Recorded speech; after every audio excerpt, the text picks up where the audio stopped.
Ngayon, bali-balita dahil si boss ay sa 2026 pa naman uuwi. May bago daw ADV 160 na lalabas.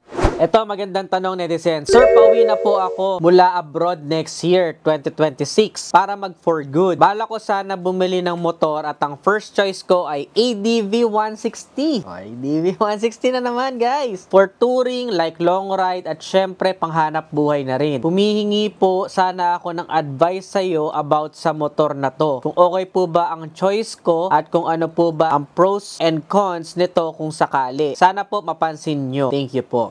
Nakala ko kung anong hihingihin ni boss eh. Nakala ko hihingin mo yung pambili. Buti na lang advice lang hinihingi ni boss. So nung nakaraan nga netizens, diba, nagawa tayo ng poll, nagulat ako kasi ADV 160 nga, yung may pinakamalaking boto kung ano yung next motorcycle natin. Ito yun isa sa mga ikinabigla ko. Pero nung binalikan ko dati na nag-review ako ng ADV 160, isa nga naman ito sa mga talagang inabangan kong motorsiklo na dumating dito sa Pilipinas. Kasi yung ADV 150 noon, sobrang pinagkaguluhan na dahil yung mga kondisyon ng kalsada natin dito sa Pilipinas, kahit nasa urban ka, medyo lubak-lubak pa rin kasi yung maayos na kalsada, ginagawa, di ba? Pambili ng Rolls Royce.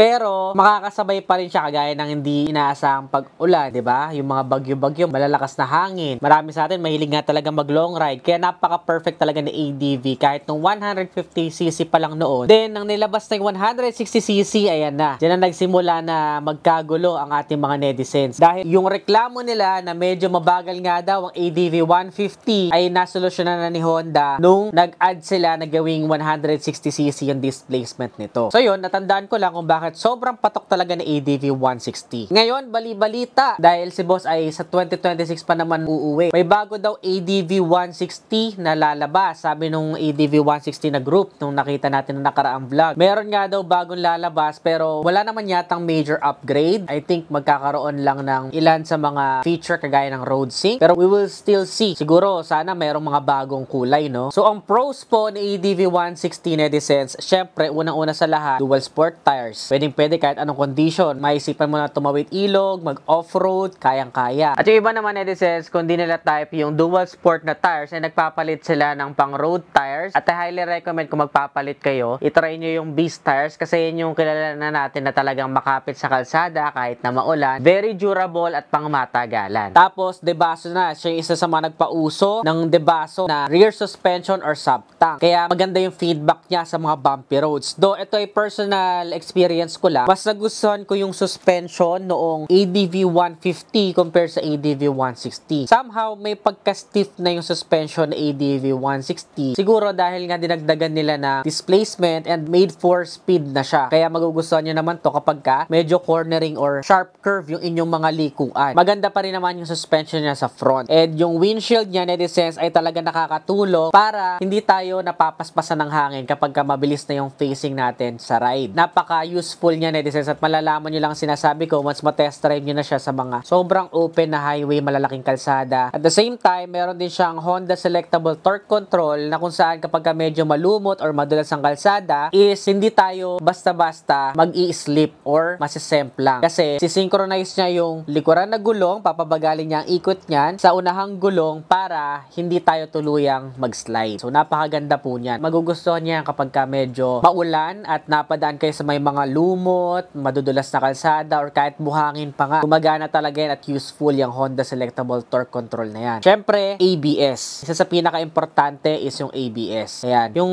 editor ko, ngayon niya lang nalaman yung ABS functionality kasi nung maulan nung nakaraan, bigla siya ng kumreno, nag-lock ang mga wheels at yun yung magkakos ng pagkasemplang natin. Ngayon, kapag ka naka-ABS po ang motorsiklo, netizens, para sa kaalaman ng iba, lalo sa mga baguhan pa lang, hindi po yan maglalak. So, tutuloy pa rin yung ikot ng gulong natin kahit na sudden brakes tayo. Kaya hindi po tayo prone sa semplang kapag ka-ABS yung motorsiklo. That's a very useful functionality, netizens. Kaya dapat ABS na talaga yung mga motorsiklo. Maybe soon, di ba? Kapag nga lang ABS, syempre tumataas ang presyo. Sana kahit yung mga 125cc ay maging ABS na. Comfort, malapad yung kanyang seat, netizens, at meron din siyang parang support sa ating lower back. So kahit yung ating pillion ride ay sigurado magugustuhan kahit na mahaba ang biyahe. Hindi mo talaga ramdam yung mahabang mahabang biyahe kapag ka maganda yung motorsiklo mo, especially kung naka ADV 160 ka. And napatunayan ko na nga yan, given the fact na yung aming kapitbahay nung nakaraan sumabay ako pauwi, naka ADV 160 siya, tapos siya ay nasa around 120